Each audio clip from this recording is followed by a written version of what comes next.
또 앞뒤 좌우로 인사들 나누시겠습니다. 하나님은 사랑이십니다. 하나님의 사랑이 여러분들의 마음을 지배했으면 좋겠다는 생각이 듭니다. 익히 또 우리가 잘 알다시피 저도 뭐 괜찮은 줄 알았더니 마음속에 괜찮지 않다는 것이 되어지는데 우리 원로 목사님 이제 간략하게 말씀드리면 지난 주일 저녁에 이제 쓰러지셨어요. 그래서 우리 장혜복 집사가 119로 지금 세종병원으로 간다고 전화가 와서 바로 뒤따라 갔습니다. 그래서 우리가 잘 알다시피 그 뇌가 많이 손상이 돼가지고 이제 그 상태로 악화돼서 나중에 의사 선생님 CT를 통해서 최종적으로 뇌사 판정이 그렇게 되어졌습니다. 그래서 이제 인공호흡기만 그렇게 이제 낀 상태인데, 그래서 이제 사모님하고 우리 장혜복 집사랑 최종적으로 그러면 주일날 이제 오후 3시에 이제 임종 예배를 드리고 이제 산소 호흡기를 떼는 걸로 그렇게 계획을 잡고 있었습니다. 그런데 갑자기 우리 또 장혜복 집사가 금요일 날 전화가 와서 지금 집에 잠깐 장혜복 집사도 왔는데 병원에서 전화가 온 거예요. 그래서 이제 이 맥박수가 현저하게 떨어지기 때문에 이제 그 산소 호흡기로도 안 되는 거죠. 신체적인 그 능력이 떨어지기 때문에. 그래서 저도 바로 갔더니 이제 6시 38분에 그렇게 소천하셨어요. 그래서 이제 그 모습을 봤는데 중환자실에 계실 때는 얼굴이 많이 부었어요. 그래서 그런 상태였는데 소천하실 때 그 모습은 그 붓기가 많이 이렇게 빠졌고 평안하신 그 상태로 하나님의 부르심을 받았습니다. 그래서 이로 인해서 또 우리 성도님들도 큰 충격을 받았겠지만 또 하나님께서 그 모든 그 과정들을 보면은 그 가운데 하나님의 그 무한한 은혜가 함께 하고 있고, 또 인간적으로는 참 큰 슬픔이지만 또 우리 아버지 하나님 앞에 안겼다라고 하는 그것을 통해서 성도님들이 위로를 얻으셨으면 좋겠습니다. 원로 목사님 그 소천하신 것을 통해서 다른 설교를 제가 못할 것 같아요. 그래서 오늘 이 본문 말씀을 통해서 우리 장성윤 목사님의 삶과 죽음, 특히 아버지 하나님의 그 품에 안긴 그 모습을 통해서 우리가 이 땅에서 어떠한 신앙으로 살아가야 할 것인가 하는 사실을 다시 한번 생각해 봤으면 좋겠다는 생각이 듭니다. 사실 우리 장세원 원로 목사님 우리 이제 노예에서도 어른 목사님에 속하잖아요. 그리고 많은 후배들이 저를 비롯한 후배들이 있지만 참 이분의 그 어떤 그 삶은 한마디로 말하면 섬기는 삶이셨어요. 절대 자기 자신을 높이려고 하거나 드러내려고 하거나 그러지 않고 늘상 섬기면서 먼저 섬기면서 그리고 마치 당연한 일을 했다는 듯이 그렇게 말씀하시고 행동하시고 사람들이 알아줄까 봐 오히려 그것을 숨기시는 그러한 분이셨어요. 그래서 우리 주님의 그 말씀과 우리 주님께서 걸어가셨던 그 길을 몸소 그분의 그 몸으로 보이신 그러한 삶이 아니었나, 그렇게 저희는 개인적으로 생각을 하고 있습니다. 그런데 어찌됐든 우리의 인생이 이 땅에 살다가 이 세상을 떠난다는 것은 인간적인 어떤 큰 그 슬픔이 있는 것이고, 또 무엇보다도 젊었을 때 그 건강한 몸이 아니라 갈수록 나이가 들면서 몸 이곳저곳 아파지고 또 기력이 쇠해지는 그러한 어떤 우리 자신의 모습을 볼 때 사실 심적으로 굉장히 힘들어하는 그러한 분들도 많을 거라 하는 생각이 듭니다. 전혀 안 아픈 분들 계세요? 그분은 한 분도 안 계시죠. 왜냐하면은 누구나 크고 작건 간에 조그만 아픔도 있고 또 조그만 질병을 가지고 사는 것이 우리의 그 모습이기 때문에 그렇습니다. 그런데 이러한 모습은 위대한 믿음의 사람들에게도 동일하게 나타나는 그런 문제입니다. 우리가 익히 잘 아는 바울 사도 역시 사실 그의 그 모든 이 땅에서의 어떤 명예 또 어떤 부귀 영화 자체를 버리고 그 험난한 전도 여행길 고된 그 여정을 이방인들에게 복음을 전하는 그 일을 감당하면서 굉장히 힘든 삶을 살았던 분이 바울 사도입니다. 그래서 그 고된 그 여정 가운데 또 많은 어떤 그 위험을 당하기도 하고 또 엄청난 매를 맞기도 하고 자연재해로 인해서 어떤 생명의 위협을 받기도 하고 먹을 것이 없어서 굶주린 그러한 지경에 이르기도 하고 또 육체가 쇠약해서 이 그 잠도 자지 못하는 그러한 불면증에 고통당하기도 한 그러한 삶을 산 분이 바울 사도입니다. 그러니까 우리가 지금 현재 이 땅에서 당하는 그 고난보다 훨씬 그 어려운 우리가 상상하지 못한 그런 고난, 그 고통을 몸소 몸으로 겪었던 분이 바울 사도인 것이죠. 그러니까 그러한 어떤 바울 사도도 육신의 그 연약한 육신이 그처럼 쇠약해지는 이러한 그 상황 속에서 그의 마음이 어떻겠어요?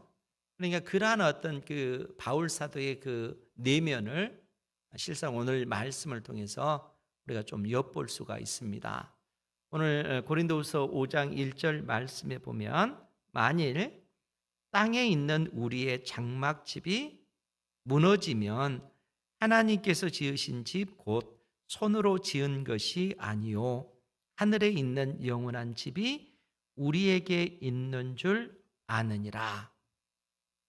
그러니까 바울 사도가 우리의 어떤 그 육신을 집으로 비유해서 우리에게 말씀을 전해 주십니다. 그러니까 우리의 그 육신의 그 장막이라고 하는 것은 텐트를 얘기하는 거예요. 마치 우리의 영혼이 우리의 그 육신과 함께 있잖아요. 이와 같이 이 장막, 집은 사람이 들어가고 나가고 하는 그러한 그 공간이잖아요. 그런데 지금 바울 사도는 이 땅에 있는 우리의 장막, 즉 육신의 그 장막이 무너지면 하나님께서 지으신 집, 곧 사람 손으로 지은 것이 아니요 하늘에 있는 영원한 집이 우리에게 있는 줄 안다. 이렇게 고백을 하고 있습니다. 그러니까 손으로 지은 것이 아니요 하늘에 있는 영원한 집, 이 집이 의미하는 바가 뭔가라고 했을 때 이 땅에는 이처럼 연약한 우리의 육체가 있다면 하늘에는 영원히 썩지 않는 그 부활의 몸, 그 부활의 몸이 있음을 지금 바울 사도가 우리에게 가르쳐 주고 있다는 거예요. 그렇다고 여러분 지금 오해하면 안 됩니다. 우리 장성현 목사님 이 땅에서 육신을 떠나서 이제 그 영혼이 하나님의 품에 안겼잖아요. 그러면 우리 장성현 목사님 지금 부활의 몸을 입었을까요? 입지 않았을까요? 여기서 이제 그 명확하게 알라고 지금 하나님께서 우리에게 말씀을 가르쳐 주시는 거예요. 우리 장성현 목사님은 지금 하나님 품에 있지만 부활의 몸을 입은 상태는 아니라는 거예요. 근데 지금 바울 사도가 뭐라고 얘기를 하냐면은 우리가 이 땅에 있을 때는 이처럼 연약한 몸, 썩어져 가는 이러한 육체를 가지고 있지만 이 세상을 떠나서 하늘에는 영원히 썩지 않는 몸, 부활의 몸을 우리가 입게 될 것을 그것이 확실하다라고 지금 이렇게 말해주고 있는 거예요. 그러면 여러분 부활의 몸은 언제 입게 될까요? 예수님이 재림 때. 이게 중요한 거예요. 그러니까 예수님을 믿고 지금 천국에 있는 그러한 분들도 부활의 몸을 입은 상태가 아니고 여전히 영혼만 하나님의 품에 있는 겁니다. 그러면 부활의 몸은 언제 입는가? 예수님께서 이 세상 역사 끝에 주께서 재림하시고 이 세상에 속한 모든 것을 심판하시고 하나님의 택한 자녀인 우리에게 부활의 몸을 입게 해주시는 거예요. 예수님을 믿지 않는 사람들도 이때 부활의 몸을 입게 되어서 믿지 않는 자들은 영원한 불못인 지옥에 던져지게 되어지는 것이고, 그때 우리들은 부활의 몸을 입은 상태에서 영원한 하나님의 나라, 그 천국을 우리가 상속받게 되어지는 겁니다. 그러니까 지금 하나님의 품에 안겨있는 그 천국은 그 하나님께서 약속하신 그 하나님의 나라, 완성된 그 하나님의 나라가 아니고 지금 하나님과 예수 믿는 사람들의 영혼이 함께 있는 것입니다. 그런데 바울 사도는 이러한 상황 가운데 있는 그 하나님의 자녀들인 우리에게 지금 뭐라고 말씀하시냐면은 2절 이하의 말씀을 보면, 참으로 우리가 여기 있어 탄식하며 하늘로부터 오는 우리 초소로 덧입기를 간절히 사모하노라. 그러니까 이 땅에 있는 우리는 탄식한다는 거예요. 왜 탄식할까요? 왜 탄식할까? 연약한 육체를 입고 있는 우리가 왜 탄식할까? 그러니까 이제 이러한 어떤 탄식이 때에 따라 우리는 육신적으로 건강하면 그런 탄식이 없을 텐데, 육신적으로 병이 들고 연약해지고 또 그런 상황 가운데 왜 내 몸이 이처럼 힘들까, 아플까, 이렇게 탄식할 수도 있어요. 그런데 바울 사도가 여기서 말하는 이 탄식의 의미는 그런 탄식이 아니고, 2절 그 하반절에 보면 하늘로부터 오는 우리 초소로 덧입기를 간절히 사모하는 그 탄식이라는 거예요. 그러니까 하늘로부터 오는 우리 초소, 초소는 집을 얘기하는 거예요. 하늘로부터 오는 그 초소를 집인데 그건 비유적으로 표현한 것이고 우리의 부활의 몸을 얘기하는 거예요. 그러니까 바울 사도가 간절히 바라고 소망하는 것이 뭐냐면은 이 썩어질 육체, 연약한 이 육체를 벗어나서 속히 부활의 몸을 입기를 간절히 사모한다라는 얘기예요. 그렇기 때문에 3절에서도 뭐라고 언급을 하냐면은, 우리 3절 같이 한번 볼까요? 시작. 이렇게 입음은 우리가 벗은 자들로 발견되지 않으려 함이라. 아멘. 이처럼 우리가 부활의 몸을 입기를 원하는 것은 우리가 벗은 자들로 발견되지 않으려 하기 때문에 그렇다는 거예요. 그럼 여러분, 벗은 자들이 의미하는 바가 뭐겠어요? 벗은 자들, 그것은 부활의 육체를 입고 있지 않는 상태를 지금 이야기하고 있는 거예요. 그러니까 여러분, 우리 장성환 목사님은 지금 하늘에 올라가셨지만 부활의 몸을 입은 상태가 아니잖아요. 그런데 여러분, 우리 장성희 목사님뿐만 아니라 믿음의 위인들, 아브라함을 비롯해서 이삭과 야곱, 또 수많은 믿음의 위인들이 있잖아요. 그분들은 하늘에 육체로 부활의 육체를 입고 있는 상태가 아니기 때문에 우리 주님과 함께 있지만 우리끼리 하는 얘기인데, 냉정하게 말하면 그분들은 사람일까요, 아닐까요? 아니에요. 그렇게 대답하셨어요. 저는 아니라고 그렇게 얘기 안 했는데, 아니에요. 그렇게 위에 계신 분들이 기분 나빠할까 봐. 그런데 온전한 그 사람이다라고 했을 때는 우리의 영혼과 육체가 있을 때 온전한 사람이라는 거예요. 그러니까 우리가 예수님을 믿고 지금 하나님의 품에 가서 우리의 영혼이 주님과 함께 있지만 그 사람은 온전한 사람이 아니다라는 의미예요.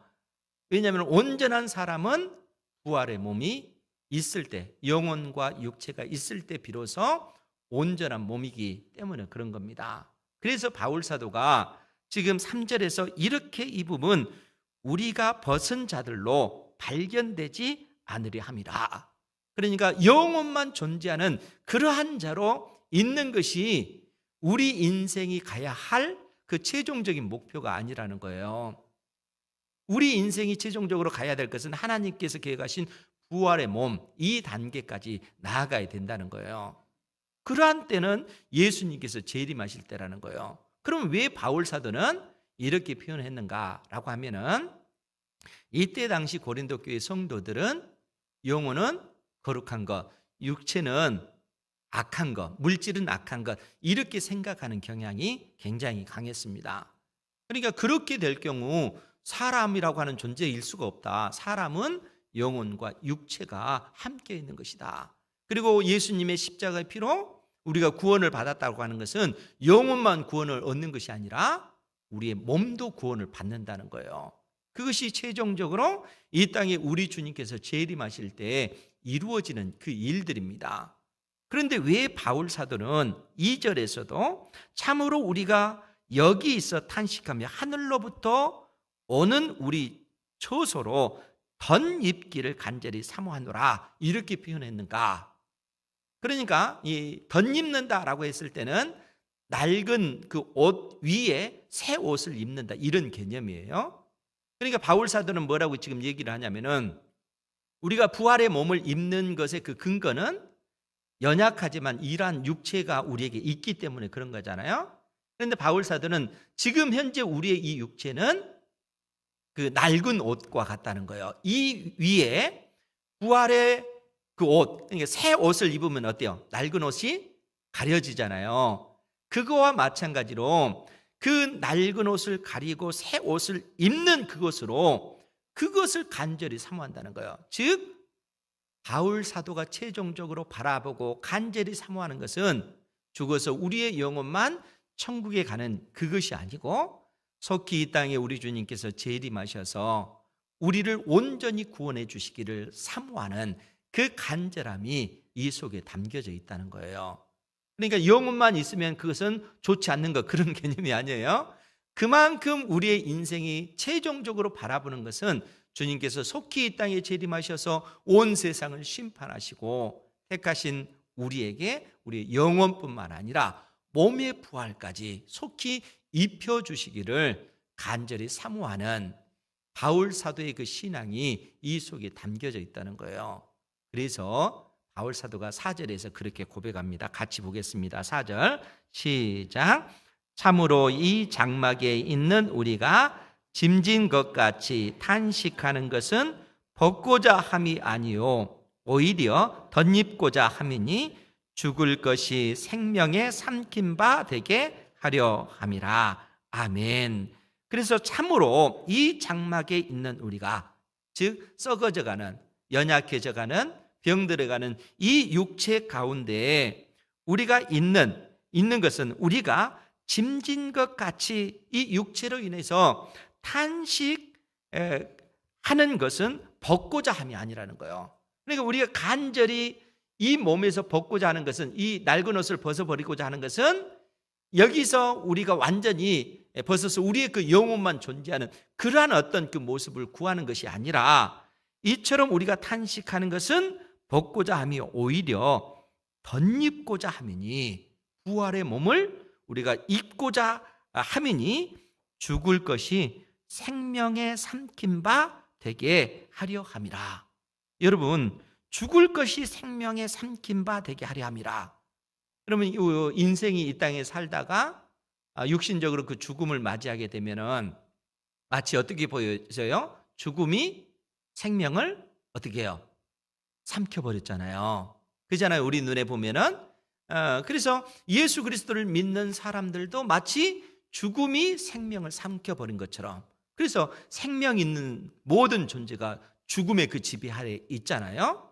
그런데 예수 그리스도를 믿는 사람들에게 놀라운 그 은혜는 뭐냐면은, 죽을 것이 생명에 오히려 삼킨 바 되게 하려 함이라, 이렇게 바울 사도는 얘기하고 있다는 거예요. 그러니까 이 죽어져가는 옛 육신, 썩어져가는 이 육신이 생명, 부활의 그 몸으로 입게 되어져서 오히려 생명이 사망을, 죽음을 삼킨 바 되어진다는 거예요. 바울 사도는 간절히 그것을 사모하고 있는 겁니다. 그러니까 우리 원로 목사님도 육신적으로 이 세상을 떠났지만 어떻게 돼요? 그것이 죽음이 생명을 삼킨 것이 아니라 결국에는 생명이 오히려 이 죽음을 삼켜버림으로 오히려 우리 원로 목사님을 비롯한 모든 믿음의 사람들이 부활의 몸을 입게 되어진다는 거예요. 사망 권세를 깨뜨리시고 우리 주님께서 그 생명, 부활의 그 생명을 예수 그리스도를 믿는 우리에게 허락하신 것입니다. 그러니까 예수님을 믿는다는 것은 엄청난 은혜요, 그 복이라는 거예요. 그리고 하나님께서 이러한 사실을 명확하게 우리에게 확신시켜 주시기 위해서 5절 말씀을 보면 뭐라고 표현됐냐면은 곧 이것을 우리에게 이루게 하시려고, 즉 부활의 몸을 우리로 하여금 입게 하려고 보증으로 성령을 우리에게 주신 이는 하나님이시니라. 하나님께서 우리에게 보증으로 성령을 주셨다는 거예요. 보증은 계약금입니다. 계약금. 여러분들 예를 들면 집을 살려고 할 때 이 집을 살려면 어떻게 해요? 계약금을 딱 걸잖아요. 계약을 했다고 하는 것은 이 집이 이제는 내 거다 하는 거예요. 시간이 지나면은 값을 치르고 나의 것이 되는 겁니다. 그러니까 하나님께서 예수 그리스도를 믿는 사람들에게 너는 하나님의 자녀다 라고 하나님께서 인정해 주시고 보증으로 우리 안에 성령을 주셨어요. 예수 그리스도를 믿는 모든 사람들에게 하나님의 성령이 계신 줄 믿습니다. 여러분들 안에 하나님의 성령이 계셔요. 그런데 목사님, 저는 성령이 계신지 잘 모르겠는데요, 이렇게 느끼신 분들도 있어요. 그런데 여러분 생각해 보세요. 여러분들이 예를 들어서 이 서울에서 부산까지 열차를 딱 티켓을 끊어서 열차를 타고 가잖아요. 그런데 차분히 앉아서 그 의자에 앉아서 가면 되는데 내가 지금 부산으로 가고 있을까? 아니야. 부산으로 안 갈 거야. 엉뚱한 거로 갈 거야. 이런 생각을 해도 그런 불안한 마음이 들어도 어때요? 열차는 부산을 향해서 나가잖아요. 여러분들 안에 하나님의 성령이 계시는지 몰라도, 느끼지 못해도 성령께서 계셔요. 하나님의 약속입니다. 그리고 여러분들이 하나님 앞에 하나님 아버지 이렇게 부른다는 것 자체가 하나님의 성령이 계시기 때문에 그 일들이 가능한 거예요. 그러니까 성령께서 우리에게 계셔서 그 사실을 보증해 주고 계십니다. 그런데 놀라운 것이 뭐냐면은 하나님께서 우리에게 약속해 주실 때 곧 이것을 우리에게 이루게 하시고, 이루게 하신다라고 하는 이 단어가 실상은 철저한 계획하에 한 목표를 향해서 나아가는 그러한 의미로 쓰여졌다는 거예요. 그러니까 이 말이 무슨 얘기냐면 하나님께서 우리로 하여금 예수님 믿고 또 구원을 받고 부활의 몸을 이루는 이것이 어떻게 하다 보니까 우연히 계획되어진 것이 아니라 이미 하나님께서 치밀하게 계획하신 그 일들이라는 거예요. 우리가 어떤 곳에서 그 사실을 더 정확히 알 수 있냐면은 로마서 8장 30절 말씀에 보면요. 로마서 8장 30절인데 거기에 보면은 또 미리 정하신 그들을 또한 부르시고 부르신 그들을 또한 의롭다 하시고 의롭다 하신 그들을 또한 영화롭게 하셨느니라. 여기서 하나님께서 미리 정하신 그들을 이렇게 언급했잖아요. 미리 정하신 그들은 예수님 믿고 구원받을 하나님의 자녀인 우리들을 얘기하는 거예요. 근데 미리 정하셨다 이 표현이 언제 하나님께서 미리 정하셨는가라고 했을 때 하나님께서 하늘과 땅 그 안에 있는 모든 만물을 창조하기 이전에 이미 하나님께서는 여러분들 한 사람 한 사람을 하나님의 자녀로 하나님께서는 정하셨고 하나님께서 때가 되어서 즉 세상을 창조하시고 역사가 그 진행되어지면서 하나님의 때가 되어서 이 땅에 여러분들이 태어나고 이 땅에서 삶을 살다가 때가 되어서 여러분들이 생명의 주님을 나의 구주로 영접하고 예수님을 믿어서 여러분들을 하나님께서 의롭다 하시고 의롭다 하신 여러분들을 또한 영화롭게 하셨느니라. 영화롭게 했다라는 이 표현이 의미하는 바는 부활의 몸을 입게 해 주셨다. 과거형 동사로. 그것도 부활하도록 해 주실 것이다 이렇게 표현하지 않고 부활하게끔 하셨다라고 이렇게 선언하는 거예요. 영화롭게 하셨다 이렇게 과거형 동사를 써서 그렇게 사용하는 거예요. 그 얘기가 뭐냐면은 하나님께서 약속하신 것은 반드시 1.1획도 틀리지 않고 반드시 이루어질 것이기 때문에 그렇다는 거예요. 그러니까 여러분들 생각해 보세요. 여러분들 한 영혼이 여러분들이 잠을 잘 때 자기 인생을 딱 들으면 야, 나같이 왜라고 나는 참 내 인생은 이럴까? 나같이 외모도 그냥 그렇고 많이 배운 것도 아니고 사람들이 나를 인정해 주지도 않고 그렇다고 사회적으로 인정받는 그런 삶도 아니고 몸도 아파서 이처럼 그냥 병들고 또 고통스럽고 병원에 가도 의사 선생님이 고쳐주지도 않고 그런 어떤 자기 자신을 보면 굉장히 낙심되잖아요. 저도 그래요. 저도 저도 그래요. 이런 어떤 상황 속에 낙심되잖아요. 그런데 이러한 상황 가운데 있을 때 하나님께서 나를 선택하시고 나를 구원하시고 나에게 베푸신 그 은혜를 생각해 보면은 내가 이 세상에 있어도 되고 없어도 되는 그런 존재가 아니라 하나님께서 우리 자신을 특별하게 택하신 그런 존재다. 너는 하나님에게 있어서 특별한 존재야. 하나님께서 이렇게 말씀하고 계시다는 겁니다. 사랑하는 성도 여러분 믿으시기 바랍니다. 우리는 하나님 앞에 그런 존재라는 거예요.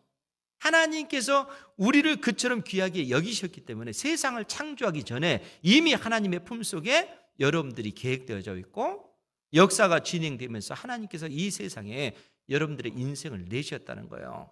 지금 바울 사도가 우리에게 그 진리를 가르쳐주고 있는 것입니다. 그렇기 때문에 5절 말씀을 통해서 이것을 우리에게 이루게 하시고 이것을 이루기 위해서 우리에게 확실한 보증으로 성령을 우리에게 주신 이는 하나님이시다 라고 이렇게 말씀하고 계시는 겁니다.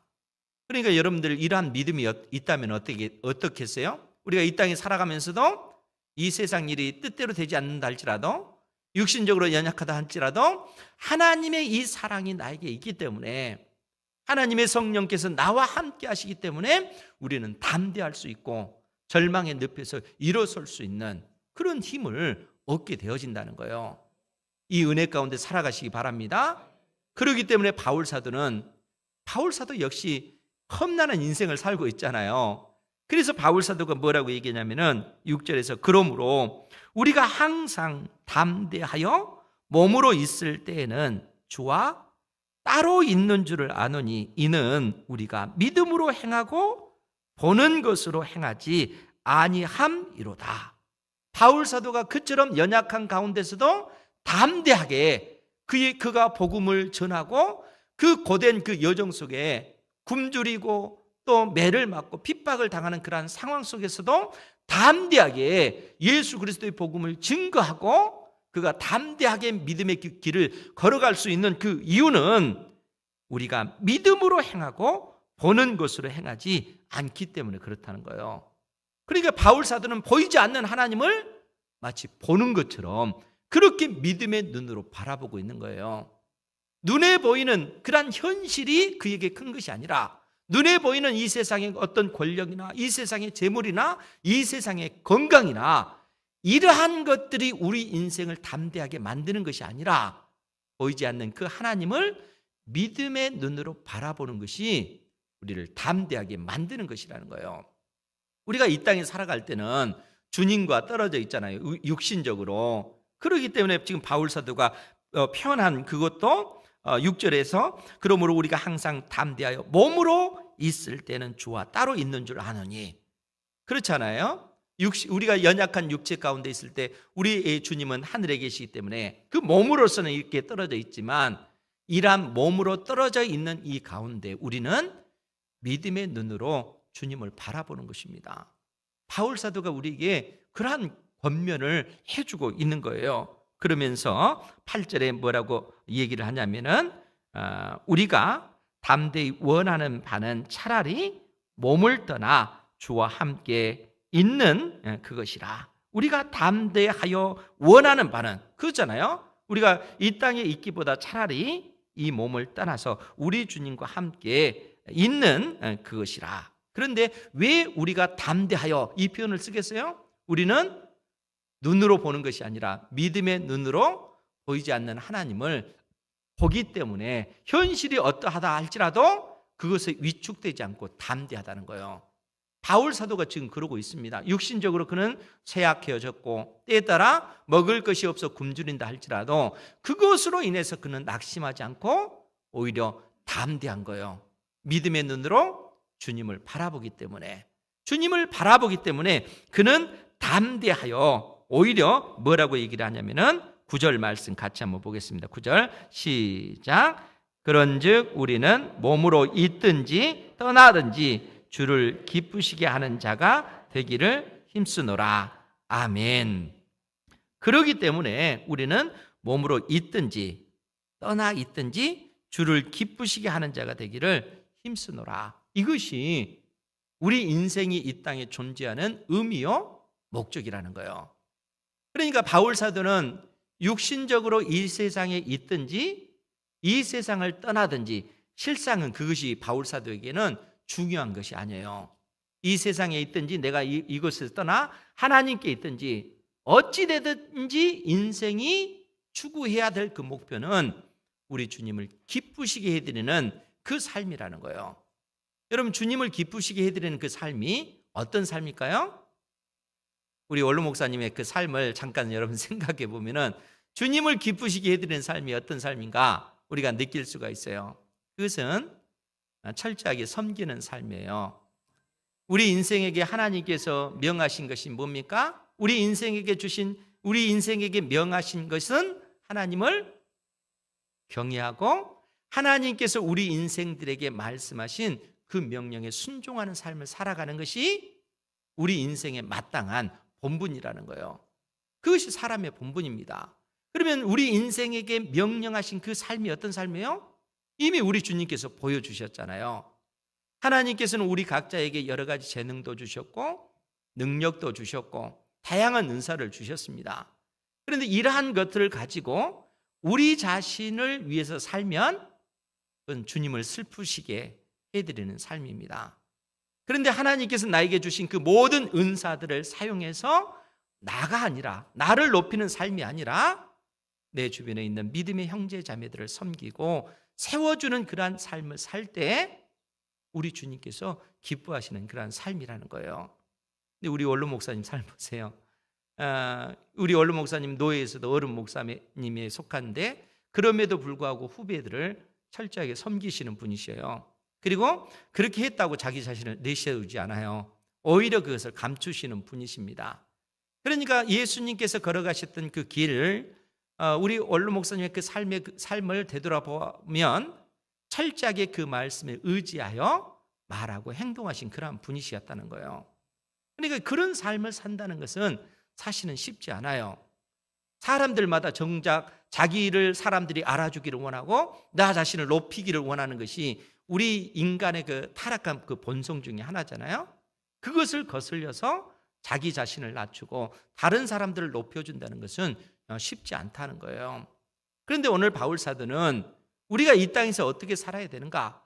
우리가 연약한 육체 가운데 있든지 건강한 몸을 가지고 있든지 많은 재물이 있든지 재물이 없든지 그것과 상관없이 모든 인생은 우리 주님을 기쁘시게 해드리는 그런 삶을 살아야 된다라고 말씀해 주고 있는 겁니다. 주님을 기쁘시게 해드리는 삶은 섬기는 그 삶이라는 거예요. 바울 사도는 그러한 삶을 산 겁니다. 그러면서 바울 사도가 우리에게 마지막으로 10절에서 뭐라고 말씀하시냐면은 같이 한번 보겠습니다. 10절 시작. 이는 우리가 다 반드시 그리스도의 심판대 앞에 나타나게 되어 각각 선악간에 그 몸으로 행한 것을 따라 받으려 함이라. 아멘. 우리가 다 반드시 그리스도의 심판대 앞에 나타나게 되어, 여기서 우리는 예수 그리스도를 믿는 모든 사람들을 얘기하는 거예요. 그러니까 예수 그리스도를 믿는 모든 사람들은 다 그리스도의 심판대 앞에 서게 될 겁니다. 저도 그럴 것이고 여러분들도 그럴 것이에요. 그럼 어떻게 할 거예요, 여러분? 이 심판대에 섰을 때 너는 이 땅에서 온전히 믿음의 삶을 살지 않았기 때문에 너는 지옥이야, 너는 천국이야, 이런 일들이 거기서 벌어질까요?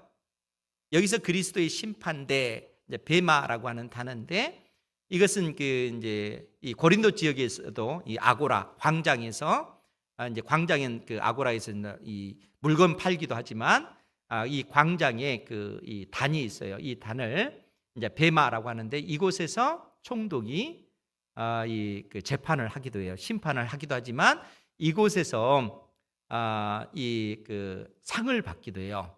그러니까 이 심판대가 그러한 역할을 하는 곳입니다. 그러니까 지금 바울 사도가 우리에게 말한 그리스도의 심판대 앞에 설다라고 했을 때 예수 그리스도를 믿는 사람들이 너는 구원받지 못해서 이런 개념이 아니고 네가 하나님 앞에 이 땅에서 살아갈 때 하나님 앞에 하나님을 기쁘시게 해드리는 삶을 살았느냐 그렇지 못했느냐라고 하는 그러한 그 판단이 이곳에서 이루어진다는 거예요.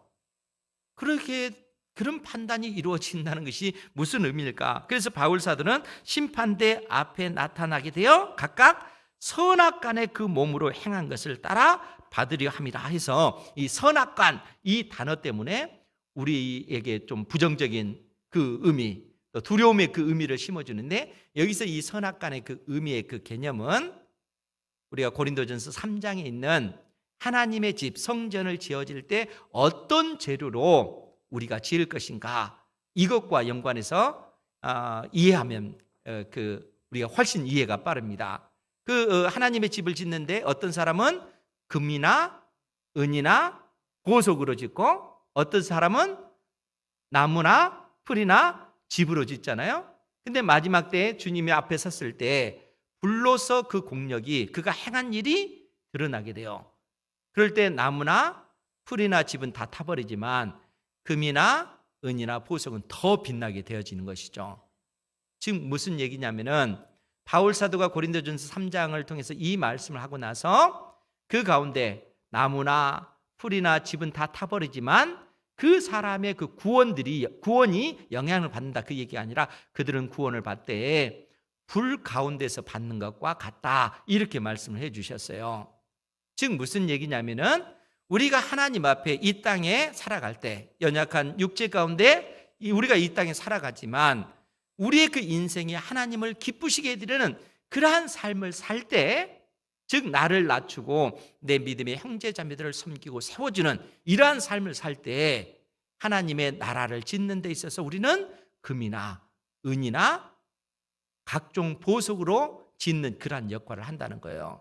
그러나 예수 그리스도를 믿고 다른 사람들을 위한 삶이 아니라 하나님께서 주신 그 은혜와 그 복을 나 자신을 높이는 데 사용하게 되어지면 그 사람은 마치 나무나 풀이나 집으로 짓는 이런 삶과 마찬가지라는 거예요.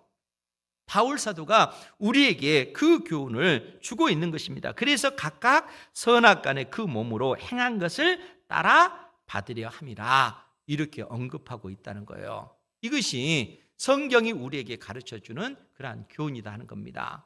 그러면 사랑하는 성도 여러분, 지금 하나님께서 우리에게 분명한 그 진리, 인생이 죽음 이후에 되어질 그 과정에 관해서 이처럼 말씀해 주셨잖아요.